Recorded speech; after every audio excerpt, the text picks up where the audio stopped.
O Grande Conflito. Versão original. Por Ellen White. Capítulo 17. Os Arautos do Amanhã.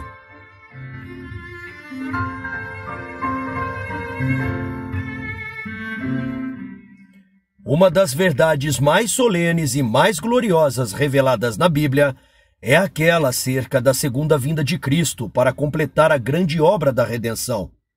Ao povo de Deus, portanto, a vaguear na região de sombra e morte, é dada uma esperança valiosa e inspiradora de alegria, na promessa do aparecimento daquele que é a ressurreição e a vida, a fim de levar de novo ao lar seus filhos degregados.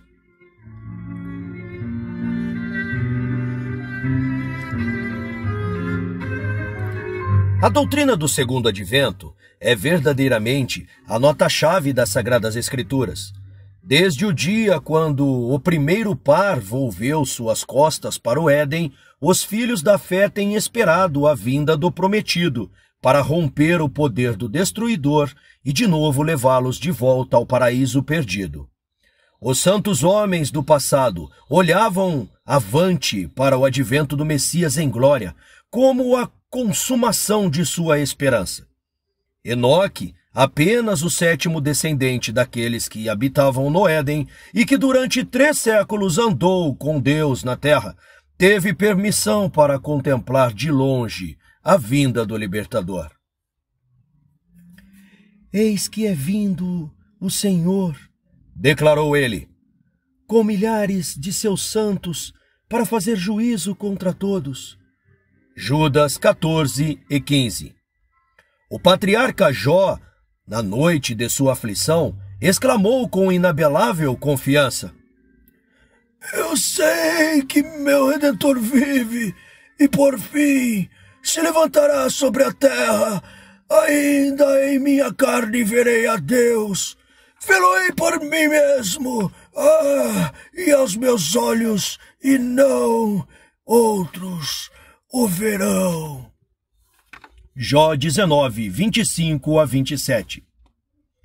A vinda de Cristo para introduzir o reino de justiça tem inspirado as mais sublimes e comoventes declarações dos escritos sacros. Os poetas e profetas da Bíblia nela insistiram com palavras inflamadas de fogo celestial. O salmista cantou o poder e a majestade do Rei de Israel. "Desde Sião, a perfeição da formosura, resplandeceu Deus. Virá o nosso Deus e não se calará. Chamará os céus do alto e a terra para julgar o seu povo." Salmos 50, de 2 a 4. "Alegrem-se os céus e regozijem-se a terra ante a face do Senhor, porque vem a julgar a terra, julgará o mundo com justiça e os povos com sua verdade." Salmos 96, de 11 a 13. Disse o profeta Isaías: "Despertai e exultai, os que habitais no pó, porque o teu orvalho será como o orvalho das ervas, e a terra lançará de si os mortos. Os teus mortos viverão, os teus mortos ressuscitarão. Aniquilará a morte para sempre, e assim enxugará o Senhor Jeová as lágrimas de todos os rostos, e tirará o opróbrio do seu povo de toda a terra, porque o Senhor o disse. E naquele dia se dirá: eis que este é o nosso Senhor a quem aguardávamos, ele nos salvará. Este é o Senhor a quem aguardávamos, e na sua salvação gozaremos e nos alegraremos." Isaías 26, 19, 25, de 8 a 9. E Abacuque, arrebatado em santa visão, contemplou seu aparecimento. Deus veio à terra, Deus veio a Temã e o santo monte de Parã, e sua glória cobriu os céus. E a luz encheu-se, e a terra encheu-se de seu louvor, e seu resplendor era como a luz. Parou e mediu a terra, olhou e separou as nações, e os montes perpétuos foram esmiuçados, os outeiros eternos se encurvaram, o andar eterno é seu. Andaste sobre os teus cavalos e teus carros de salvação. Os montes te viram e tremeram. Deu o abismo a sua voz, levantou as suas mãos ao alto. O sol e a lua pararam nas suas moradas, andaram à luz das tuas frechas. Ao resplendor do relâmpago da tua lança, tu saíste para o salvamento de seu povo, para o salvamento do teu ungido. Abacuque 3, versículo 3, 4, 6, 8, 10, 11 e 13. Quando o Salvador estava prestes a deixar seus discípulos, ele os confortou em sua tristeza, com a certeza de que viria outra vez. Não se turbe o vosso coração. Na casa de meu Pai há muitas moradas. Eu vou preparar-vos lugar. E se eu for e vos preparar lugar, virei outra vez e vos levarei para mim mesmo. João 14, de 1 a 3. E quando o Filho do Homem vier em sua glória, e todos os santos anjos com ele, então se assentará no trono de sua glória, e todas as nações serão reunidas diante dele. Mateus 25, 31 e 32.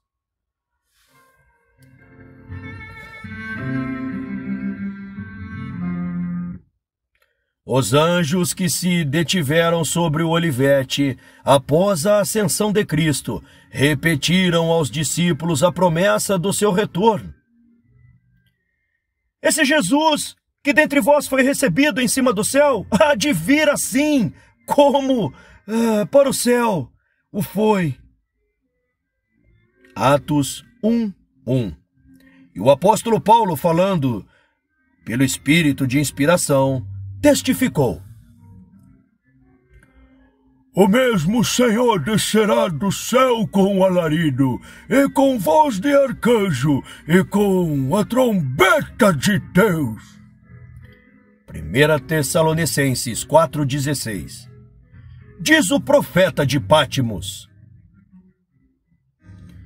Eis que ele vem como as nuvens, e todo olho o verá. Apocalipse 1:7. Em torno de suas vindas se juntam as glórias daquela restauração de todas as coisas que Deus falou pela boca de todos os seus santos profetas desde o princípio. Atos 3:21. Então, prolongando o predomínio do mal, os reinos do mundo se tornarão de nosso Senhor e de seu Cristo, e ele reinará para todo sempre. Apocalipse 11:15. A glória do Senhor se manifestará, e toda carne juntamente a verá. O Senhor Jeová fará brotar a justiça e o louvor para todas as nações. Ele será coroa gloriosa e por grinalda formosa para os restantes do seu povo. Isaías 45, 61, 11 e 28, 5. É então que o pacífico e tão longamente ansiado reino do Messias se estabelecerá sob todo o céu. O Senhor consolará Sião, consolará todos os seus lugares assolados e fará os seus desertos como Éden e sua solidão como o jardim do Senhor. A glória do Líbano se lhe deu, a excelência do Carmelo e Sarão. Nunca mais te chamarão desamparada, nem a tua terra se denominará jamais assolada, mas chamar-te-ão meu deleite, e a tua terra Beulá. Como o noivo se alegra da noiva, assim se alegrará de ti o teu Deus. Isaías 51, 3, 35, 2 e 62, versículos 4 e 5. A vinda do Senhor tem sido, em todas as eras, a esperança de seus verdadeiros seguidores. A promessa de despedida do Salvador no Monte das Oliveiras, de que ele viria outra vez, iluminou o futuro de seus discípulos, encheu seu coração de alegria e esperança que as tristezas não poderiam extinguir e nem as provações obscurecer. Em meio de sofrimento e perseguição, o aparecimento do grande Deus e nosso Salvador Jesus Cristo foi a bem-aventurada esperança. Quando os cristãos tessalonicenses estavam cheios de tristeza ao sepultarem seus queridos mortos, os quais tinham esperado viver para testemunhar a vinda do Senhor, Paulo, seu professor, apontou-lhes a ressurreição, a ter lugar por ocasião do advento do Salvador. Então os mortos em Cristo ressurgiriam e, juntamente com os vivos, seriam arrebatados para encontrar o Senhor nos ares. E assim, disse ele, estaremos sempre com o Senhor, portanto consolai-vos uns aos outros com estas palavras. 1 Tessalonicenses 4, 16 a 18. Na rochosa ilha de Pátimos, o discípulo amado ouve a promessa. Certamente venho. E sua anelante resposta resume a oração da igreja e toda a sua peregrinação. Amém! Ora vem, Senhor Jesus! Apocalipse 22, 20. Da masmorra, da estaca, do pastíbulo, onde os santos e mártires testemunharam a verdade, vem através dos séculos a manifestação de sua fé e esperança. Estando certos da ressurreição pessoal de Cristo e, por conseguinte, de sua própria, por ocasião da vinda de Jesus, diz um desses cristãos, eles desprezavam a morte e se achavam estarem acima dela. Estavam dispostos a descer à sepultura para que pudessem ressuscitar livres, aguardando o Senhor vir do céu nas nuvens com a glória de seu Pai, trazendo aos justos os tempos do reino. Os valdenses acariciavam a mesma fé. Wycliffe aguardava o aparecimento do Redentor como a esperança da igreja. Lutero declarou: eu estou verdadeiramente convencido de que o dia do juízo não demorará muito mais que 300 anos. Deus não quer e não pode suportar este mundo ímpio por muito mais tempo. Está próximo o grande dia em que o reino das abominações será subvertido. Este velho mundo não está longe de seu fim. Melanchthon também dizia isso. Calvino convida os cristãos a não hesitarem, desejando ardentemente o dia da vinda de Cristo como o mais auspicioso de todos os eventos, e declara que toda a família dos fiéis conservará em vista aquele dia. Devemos ter fome de Cristo, devemos buscá-lo, contemplá-lo, diz ele, até a aurora daquele dia, quando nosso Senhor manifestará amplamente a glória do seu reino. Não levou o nosso Senhor Jesus nossa carne para o céu, disse Knox, o reformador escocês, e não retornará ele, sabemos que voltará, e isso com prontidão. Ridley e Latimer, que depuseram suas vidas pela verdade, esperavam em fé pela vida do Senhor. Ridley escreveu, abre aspas, o mundo indubitavelmente, creio eu, chegará ao fim. Juntamente com João, o servo de Deus, clamemos em nossos corações ao nosso Salvador Cristo. Vem, Senhor Jesus, vem. Fecha aspas. Baxter disse: os pensamentos sobre a vida do Senhor são muito doces e gozosos para mim. É a obra da fé e do caráter de seus santos amar o seu aparecimento e aguardar a bem-aventurada esperança. Se a morte é o último inimigo a ser destruído na ressurreição, podemos saber quão ardentemente deveriam os crentes almejar a segunda vinda de Cristo e orar por seu cumprimento, quando a plena e final conquista será realizada. Esse é o dia pelo qual todos os crentes deveriam ansiar e esperar, como cumprimento de toda a obra de sua redenção e de todos os desejos e esforços de sua alma. Apressa, ó Senhor, e bem-aventurado seja este dia. Tal era a esperança da Igreja Católica, da Igreja do Deserto e dos reformadores. A profecia não somente prediz a maneira e objetivo da vinda de Cristo, mas apresenta sinais pelos quais os homens podem saber da sua proximidade. Disse Jesus: haverá sinais no sol, na lua e nas estrelas. Lucas 21, 25. O sol escurecerá e a lua não dará a luz, e as estrelas cairão do céu, e as forças que estão no céu serão abaladas. E então verão vir o Filho do Homem nas nuvens, com grande poder e glória. Marcos 13, 24 a 26. João, o revelador, assim descreve os primeiros sinais que procedem o segundo advento. Houve um grande tremor de terra, e o sol tornou-se negro como um saco de cilício, e a lua tornou-se como sangue. Apocalipse 6:12. Esses sinais foram testemunhados antes do início do século XIX. Em cumprimento desta profecia, ocorreu no ano 1755 o mais terrível terremoto jamais registrado nos anais da história. Embora geralmente conhecido como Terremoto de Lisboa, ele se estendeu pela maior parte da Europa, África e América do Norte. Foi sentido na Groenlândia, nas Índias Ocidentais, na Ilha da Madeira, na Noruega e Suécia, Grã-Bretanha e Irlanda. Atingiu uma extensão de mais de 10 milhões de quilômetros quadrados. Na África, o choque foi quase tão intenso como na Europa. Grande parte da Argélia foi destruída, e pequenas distâncias do Marrocos, uma vila contendo entre 8 e 10 mil habitantes, foi tragada. Uma vasta onda varreu a costa da Espanha e da África, submergindo cidades e causando grande destruição.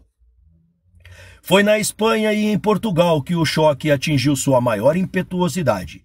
Disse que, em Cádiz, o refluxo do mar atingiu 20 metros de altura. Montanhas, algumas das maiores de Portugal, foram impetuosamente sacudidas, como que desde os seus fundamentos, e algumas delas tiveram seus cumes rachados e partidos de maneira assombrosa. E imensas massas delas provenientes foram lançadas nos vales subjacentes. Testemunhou-se que essas montanhas emitiram até chamas. Em Lisboa, um som como de trovão foi ouvido sobre o solo e imediatamente após houve um violento choque que destruiu a maior parte da cidade. No curso de cerca de 6 minutos, morreram 60 mil pessoas. O mar primeiramente se retirou, deixando seca a barra. Depois retornou, erguendo-se cerca de 15 metros acima de seu nível habitual. A mais extraordinária circunstância que ocorreu em Lisboa durante a catástrofe, pois o afundamento do novo cais, inteiramente construído de mármore, a um custo avultado. Grande número de pessoas ali se concentrara por segurança, sendo ali um lugar no qual poderiam estar protegidas da queda de escombros. Subitamente, porém, o cais afundou com todo o povo sobre ele, e nenhum dos cadáveres jamais veio à superfície.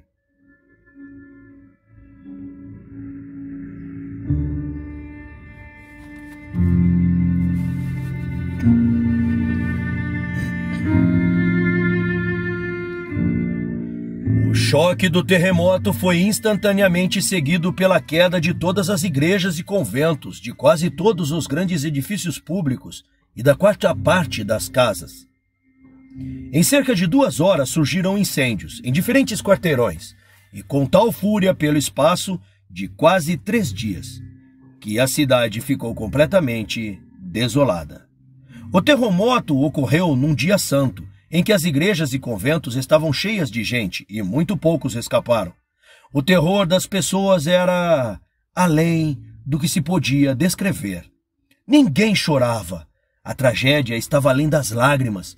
Corriam de um lado para o outro em delírio, com horror e com espanto batendo em seus rostos e peito, clamando: misericórdia! É o fim do mundo! Mães esqueciam-se de seus filhos e corriam apavoradas, carregando crucifixos. Infelizmente, muitos corriam para as igrejas buscando proteção, mas em vão foi exposto o sacramento. Em vão, as pobres criaturas abraçaram os altares. As imagens, padres e povo foram sepultados na ruína comum. Estimou-se que 90.000 pessoas pereceram naquele fatídico dia. 25 anos mais tarde, apareceu o próximo sinal mencionado na profecia: o escurecimento do Sol e da Lua. O que tornou esse fato mais impressionante foi que o tempo de seu cumprimento foi precisamente apontado. Na conversa do Salvador com seus discípulos no Olivete, depois de descrever o longo período de provação da igreja, os 1260 anos da perseguição papal, os quais prometera abreviar, ele fez menção de certos acontecimentos que precederiam sua vinda e fixou o tempo em que o primeiro desses deveria ser testemunhado. Naqueles dias, depois daquela aflição, o sol se escurecerá e a lua não dará sua luz. Marcos 13, versículo 24. Os 1260 dias, ou anos, terminaram em 1798. Um quarto de século antes, a perseguição tinha cessado quase que inteiramente. Entre essas duas datas, de acordo com a palavra de Cristo, o sol deveria escurecer-se. A 19 de maio de 1780, a profecia foi cumprida. Quase que o único de sua espécie, como o mais misterioso e ainda inexplicado fenômeno, aconteceu o dia escuro de 19 de maio de 1780. A mais inexplicável escuridão que atingiu todo o céu e a atmosfera visíveis em a Nova Inglaterra.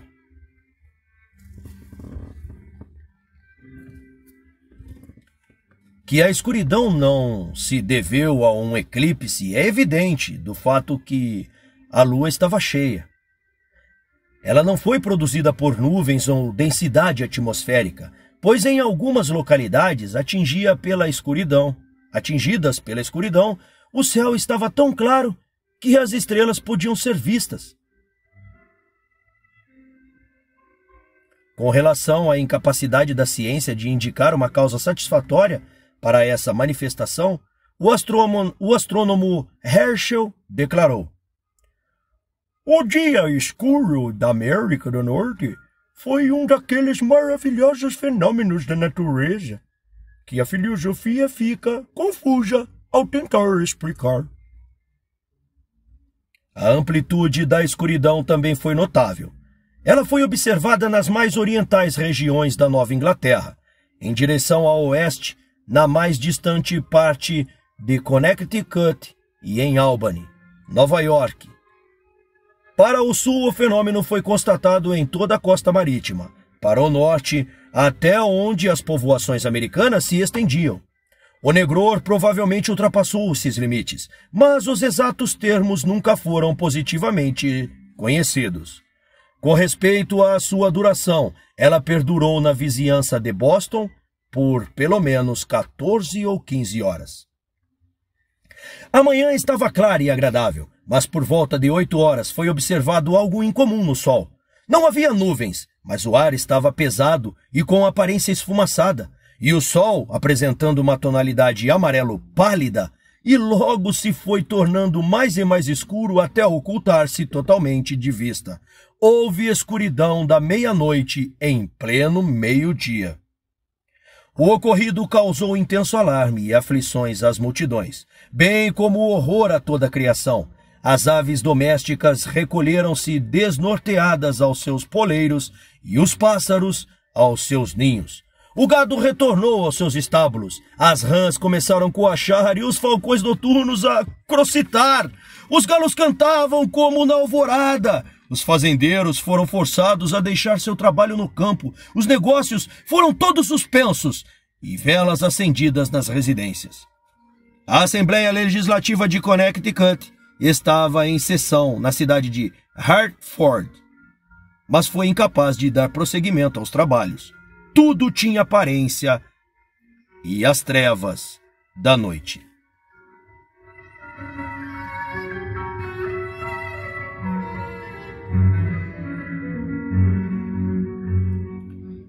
A intensa escuridão do dia foi seguida, 1 ou 2 antes do cair da noite, por um céu parcialmente claro e o sol apareceu. Embora ainda obscurecido por negra e densa neblina, mas esse intervalo foi seguido do retorno de muito cerrada obscuridade que tornou a primeira metade da noite terrivelmente escura. Além da precedente experiência que milhões de pessoas haviam provavelmente tido. Desde o pôr do sol até a meia-noite, nenhum raio de luz da lua ou das estrelas penetrou na atmosfera. Isso foi chamado a escuridão de todas as escuridões. Disse uma testemunha ocular da cena. Eu não pude, naquela ocasião, senão imaginar que todos os corpos iluminados do universo tivessem sido envolvidos por impenetrável negror ou sacados da existência. As trevas não teriam sido mais completas. Embora a lua, nessa noite, surgisse cheia, não produziu o menor efeito para dispensar as sombras tumulares. Depois da meia-noite, as trevas se desvaneceram e a lua, ao tornar-se visível, tinha a aparência de sangue. O poeta Whittier assim descreveu este memorável dia. Abre aspas. Foi num dia de maio do distante ano de 1780 que caiu sobre a florescente e doce vida da primavera, sobre a fresca terra e o céu noturno, o horror de grande escuridão. Os homens oravam e as mulheres choravam. Todos os ouvidos ficaram atentos para ouvir o toque da destruição da trombeta, o abalar do céu escuro. Fecha aspas. O dia 19 de maio de 1780 é registrado na história como o Dia Escuro. Desde os tempos de Moisés, nenhum período de trevas de igual intensidade, extensão e duração foi jamais registrado. A descrição deste evento, como feita pelo poeta e historiador, não é senão um eco das palavras do Senhor registradas pelo profeta Joel, 2.500 anos antes do seu cumprimento. O sol se converterá em trevas e a lua em sangue, antes que venha o grande e terrível dia do Senhor. Joel 2:31. Cristo ordenara a seu povo que observassem os sinais de seu advento e se regozijassem ao contemplar os indícios de seu vindouro rei. Quando estas coisas começarem a acontecer, disse ele, olhai para cima e levantai vossas cabeças, porque a vossa redenção está próxima. Ele apontou a seus discípulos as árvores florescentes da primavera e disse, quando já tem rebentado, vós sabeis por vós mesmos, vendo-as, que perto está já o verão. Assim também vós, quando virdes acontecer essas coisas, sabeis que o reino de Deus está perto. Lucas 21:28, 30 e 31. Mas à medida que o espírito de humildade e devoção na igreja foi dando lugar ao orgulho e formalismo, esfriaram o amor por Cristo e a fé em sua vinda. Absorto no materialismo e na busca dos prazeres, o povo professo de Deus tornou-se cego às instruções do Salvador, concernentes aos sinais do seu aparecimento. A doutrina do segundo advento havia sido negligenciada. Os textos a ela referentes foram obscurecidos por interpretações equivocadas, até o ponto de se tornarem, em grande extensão, ignorados e esquecidos.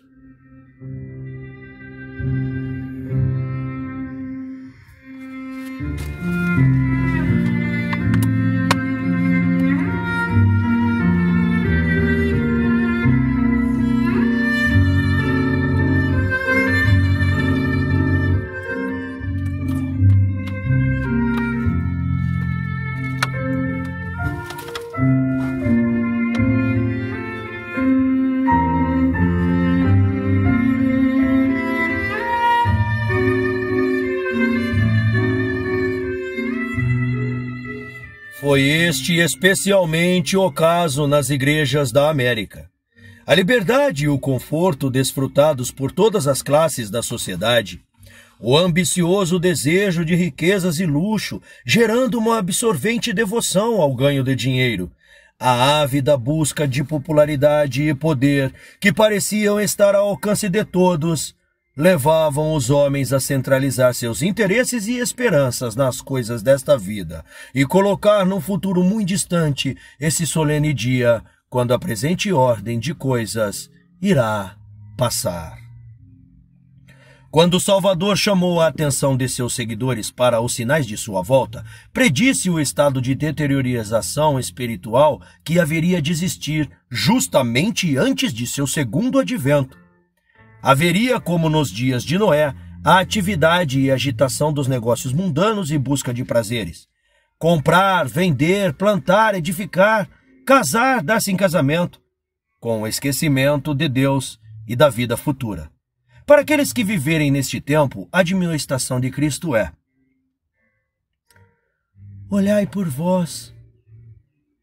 Não aconteça que os vossos corações se carreguem de glutonaria, de embriaguez e dos cuidados da vida, e venham sobre vós de improviso aquele dia.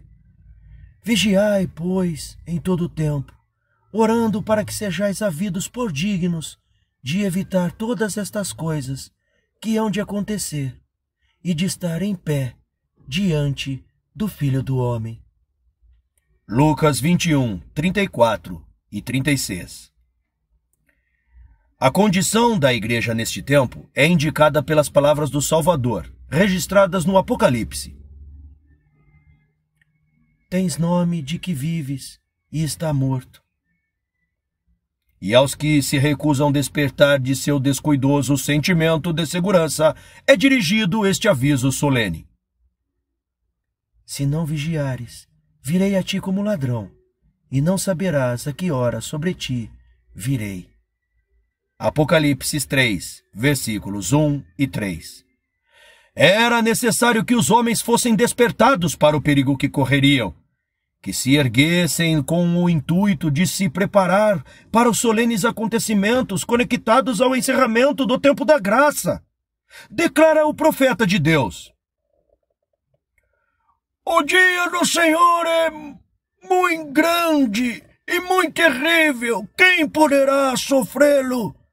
Quem estará de pé quando aparecer aquele que é tão puro de olhos, que não pode ver o mal e não pode contemplar a vexação?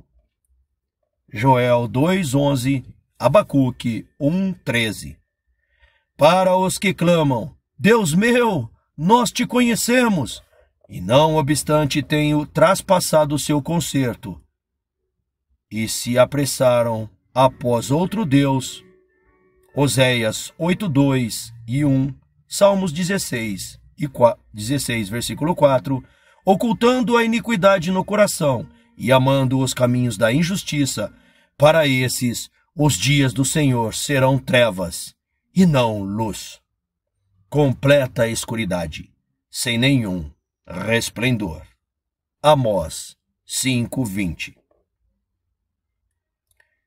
E há de ser que naquele tempo, diz o Senhor, esquadrinharei a Jerusalém com lágrimas, e castigarei os homens que estão assentados sobre as tuas fezes, que dizem no seu coração, o Senhor não faz bem nem mal. Sofonias 1:12. Visitarei sobre o mundo a maldade, e sobre os ímpios a sua iniquidade, e farei cessar a arrogância dos atrevidos, e abaterei a soberba dos tiranos. Isaías 13:11. Nem a sua prata, nem o seu ouro os poderá livrar. Será saqueada a sua fazenda, e assolada as suas casas. Sofonias 1:18 e 13. O profeta Jeremias, antevendo este tempo terrível, exclamou: Estou ferido no meu coração, não posso calar, porque tu, ó minha alma, ouviste o som da trombeta e o alarido da guerra, quebrantando, quebranto sobre quebranto se apregoa. Jeremias 4, versículos 19 e 20. Aquele é um dia de indignação, dia de angústia e de ânsia, dia de alvoroço e desolação, dia de trevas e de escuridão, dia de nuvens e de densas trevas, dia de trombeta e alarido. Sofonias 1, 15 e 16. Eis que o dia do Senhor vem para pôr a terra em assolação e destruir os pecadores dela. Isaías 13, versículo 9. Em vista do grande dia, a palavra de Deus, na mais solene e impressiva linguagem, convoca seu povo a despertar da letargia espiritual e buscar a sua face com arrependimento e humilhação. Tocai a buzina em Sião e clamai em alta voz no monte da minha santidade.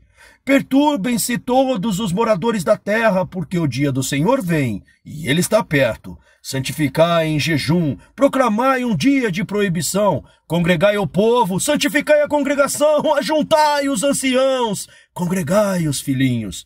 Saia o noivo de sua recâmara e a noiva de seu tálamo. Chorem os sacerdotes, ministros do Senhor, entre o alpendre e o altar. Convertei-vos a mim de todo o vosso coração, e isso com jejuns e choro e com pranto. Rasgai o vosso coração e não vossos vestidos, e convertei-vos ao vosso Senhor Deus, porque ele é misericordioso, compassivo, e tardio em irar-se, e grande em beneficência. Joel 2:1, 15 a 18, 12 e 13. Visando a preparar um povo para estar em pé diante do dia de Deus, deveria ter lugar uma grande obra de reforma. Deus viu que muitos indivíduos de seu povo professo não estavam edificando para a eternidade, e em sua misericórdia estava prestes a enviar uma mensagem de advertência, com o objetivo de despertá-lo de estupor e conduzi-lo à prontidão para a vinda do seu Senhor. Essa advertência está registrada em Apocalipse 14. Ali, a tríplice mensagem é representada como proclamada por seres celestiais e imediatamente seguida pela vinda do Filho do Homem para fazer a colheita da terra. A primeira dessas advertências proclama o juízo vindouro. O profeta contempla um anjo voando pelo meio do céu, tendo o evangelho eterno para proclamar aos que habitam sobre a terra e a toda a nação, e tribo e língua, e povo, dizendo com grande voz: Temei a Deus e dai-lhe glória, porque vinda é a hora do seu juízo, e adorai aquele que fez o céu e a terra e o mar e as fontes das águas. Apocalipse 14, versículos 6 e 7. Declara-se que essa mensagem faz parte do Evangelho eterno. A obra de pregar o Evangelho não foi confiada aos anjos, mas aos homens. Seus santos anjos têm sido empregados na direção dessa obra. Ele se tem encarregado dos grandes movimentos para a salvação dos homens, mas a real proclamação do Evangelho é efetuada pelos servos de Cristo sobre a terra.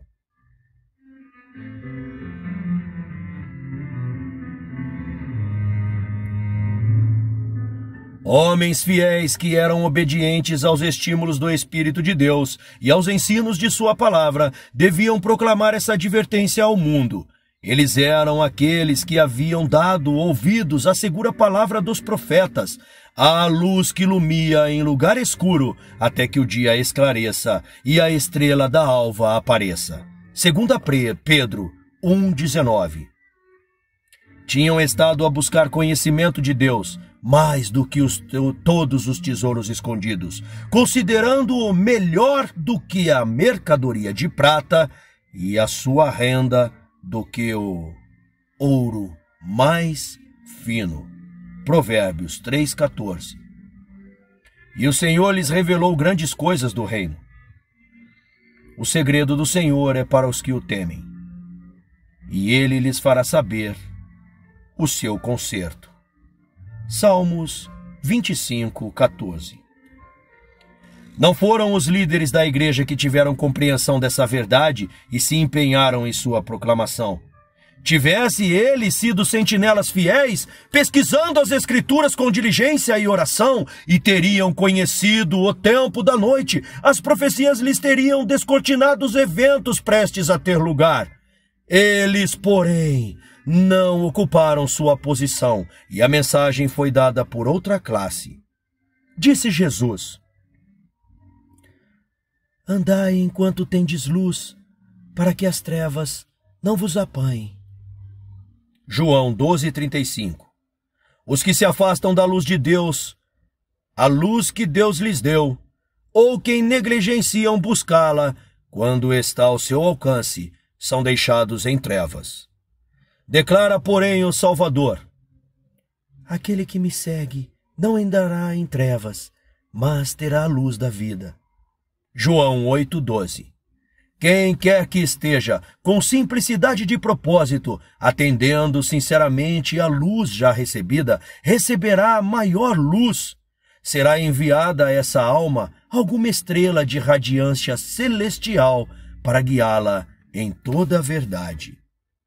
No tempo do primeiro advento de Cristo, os sacerdotes e escribas da santa cidade, a quem foram confiados os oráculos de Deus, poderiam ter discernido os sinais dos tempos e proclamado a vinda do prometido. A profecia de Miqueias indicou com precisão o lugar de seu nascimento. Miqueias 5:2. Daniel especificou o tempo de sua vinda. Daniel 9:25. Deus confiara essas profecias aos cuidados dos líderes hebreus. Estariam eles sem escusas se não conhecessem e nem declarassem ao povo que a vinda do Messias estava à porta. Sua ignorância era o resultado da pecaminosa negligência. Os judeus estavam erigindo movimentos aos profetas mortos, enquanto que, por sua consideração aos grandes homens da terra, estavam prestando homenagens aos servos de Satanás. Abstraídos em suas ambiciosas lutas por posições e domínios entre os homens, perderam de vistas as honras divinas que lhes eram oferecidas pelo reino do céu. Com profundo e reverente interesse, os anciãos de Israel deveriam ter estudado o lugar, o tempo e as circunstâncias do maior evento da história mundial, a vinda do Filho de Deus para realizar a redenção do homem. Todo o povo deveria estar vigiando e esperando para que pudessem encontrar entre os primeiros e dar as boas-vindas ao Redentor do mundo. Mas ai, em Belém, 2 cansados viandantes oriundos das colinas de Nazaré passaram por toda a extensão da estreita rua até a extremidade oriental da cidade, procurando em vão um lugar de repouso e abrigo para a noite. Nenhuma porta se abriu para recebê-lo. Sob uma miserável choça preparada para o gado, eles finalmente encontraram refúgio, e ali nasce o Salvador do mundo.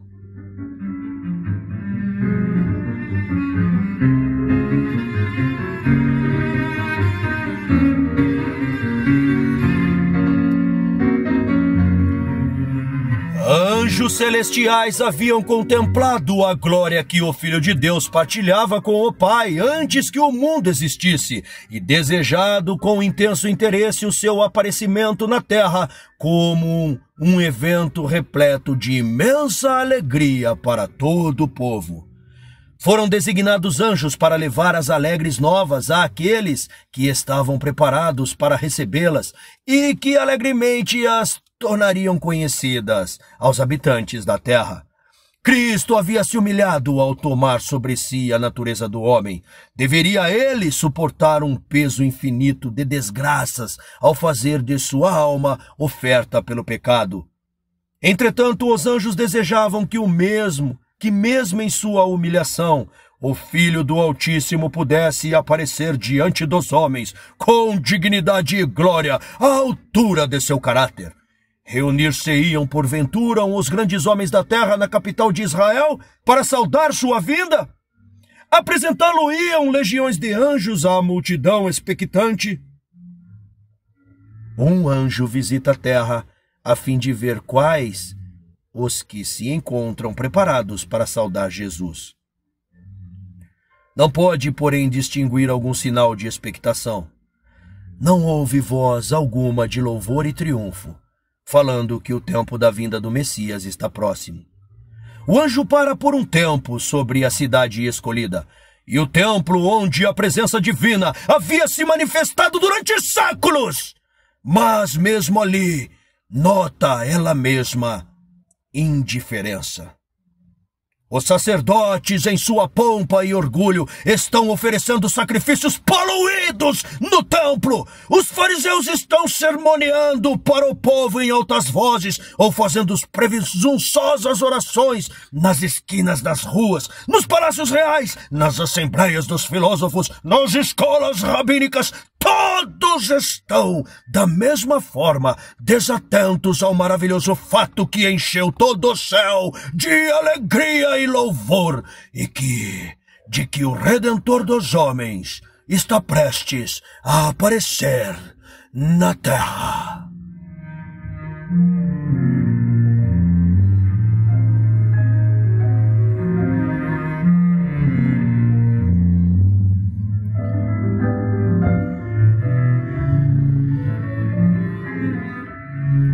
Não há evidência de que Cristo seja esperado, e nenhum preparativo para o príncipe da vida foi feito. Com assombro, o mensageiro celestial está em vias de voltar para o céu com as vergonhosas novidades, quando descobre alguns pastores que vigiavam seus rebanhos à noite e, contemplando os céus estrelados, ponderam a profecia do Messias vindouro à terra, ansiando pelo advento do Redentor do mundo. Ali está um grupo preparado para receber a mensagem celestial, e subitamente o anjo do Senhor aparece anunciando as boas novas de grande alegria. A glória celestial inunda a planície toda.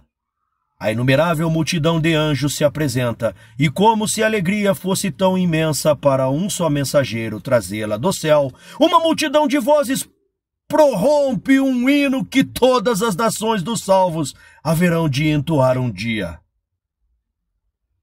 Glória a Deus nas alturas, paz na terra, boa vontade para os homens. Lucas 2:14. Oh, que lição traz essas maravilhosas histórias de Belém! Como ela repreende nossa incredulidade, nosso orgulho e autossuficiência! O quanto nos admoesta ela a estarmos acautelados para que não aconteça que, por nossa criminosa negligência, também falhemos em discernir os sinais dos tempos e, portanto, não conheçamos o dia de nossa visitação. Não foi somente nas colinas da Judéia, e nem entre os humildes pastores, que os anjos encontraram gente expectantes da vinda do Messias. Na terra dos gentios haviam também os que por ele esperavam. Eram esses homens sábios, ricos e nobres filósofos do Oriente. Estudantes da natureza, os magos haviam visto a Deus em sua obra. a partir das escrituras hebraicas, haviam aprendido acerca da estrela que deveria surgir de Jacó, e com ansioso desejo de esperar sua vinda, aquele que seria não apenas a consolação de Israel, mas uma luz para iluminar os gentios e salvação até os confins da terra. Lucas 22, Lucas 2, 25 e 32, Atos 13, 47. Eles eram buscadores da luz, e a luz provinda do trono de Deus iluminou-lhes os caminhos para os pés, enquanto os sacerdotes e rabis de Jerusalém, designados guardiões e expositores da verdade, encontravam-se envolto em trevas. A estrela enviada pelo céu guiou os estrangeiros gentios ao lugar do nascimento do nascido, recém-nascido rei.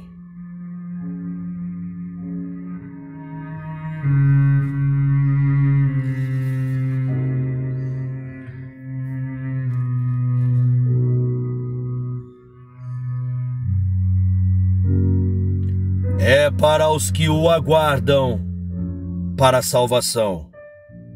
Hebreus 9, 28. Que Cristo aparecerá pela segunda vez, sem pecado. Semelhante às novas do nascimento do Salvador, a mensagem do segundo advento não foi confiada aos dirigentes religiosos do povo. Eles falharam em preservar sua ligação com Deus e rejeitaram a luz provinda do céu. Portanto, não foram contados com aqueles descritos pelo apóstolo Paulo. Mas vós, irmãos, já não estáis em trevas, para que aquele dia vos surpreenda como um ladrão. Porque todos vós sois filhos de Deus.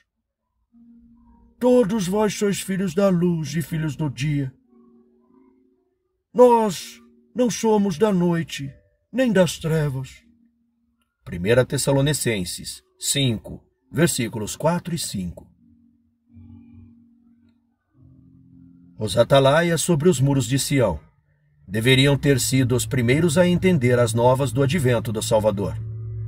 Os primeiros a erguer a voz para sua proximidade. Os primeiros a advertir o povo a fim de que esse se preparasse para sua vinda. Esses, contudo, estavam ociosos, sonhando com a paz e segurança, enquanto o povo dormitava em seus pecados. Jesus viu sua igreja como uma figueira estéril, coberta de pretensiosas folhas e, no entanto, destituída do precioso fruto.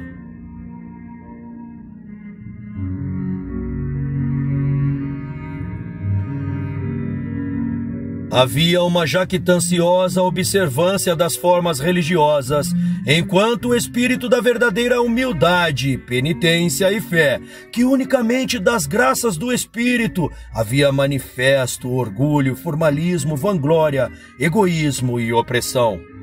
Uma igreja apóstata fechava os olhos aos sinais dos tempos. Deus não os abandonou, contudo, e nem permitiu que sua fidelidade lhes faltasse. Mas eles se afastaram do Senhor e se separaram de seu amor. Como se recusassem a cumprir as condições, as promessas divinas não se cumpriram para eles. Esse é o seguro resultado de negligenciar e não aproveitar a luz e os privilégios que Deus concede. A menos que a igreja siga o caminho que lhe abre a providência, aceitando cada raio de luz, cumprindo cada dever que lhe for revelado, a religião, inevitavelmente, degenerará em observâncias de formas, e o espírito de piedade vital haverá de desaparecer.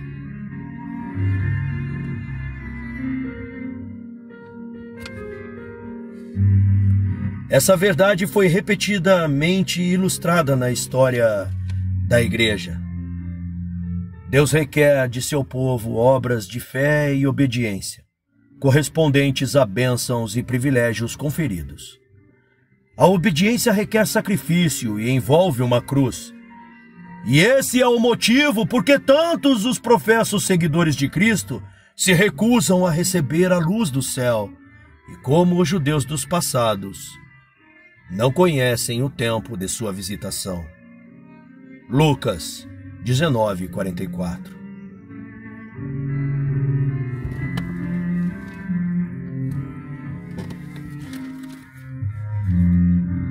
Por causa de seu orgulho e incredulidade, o Senhor os põe de lado e revela sua verdade aos que, à semelhança dos pastores de Belém e dos magos do Oriente, têm atendido a toda luz que receberam.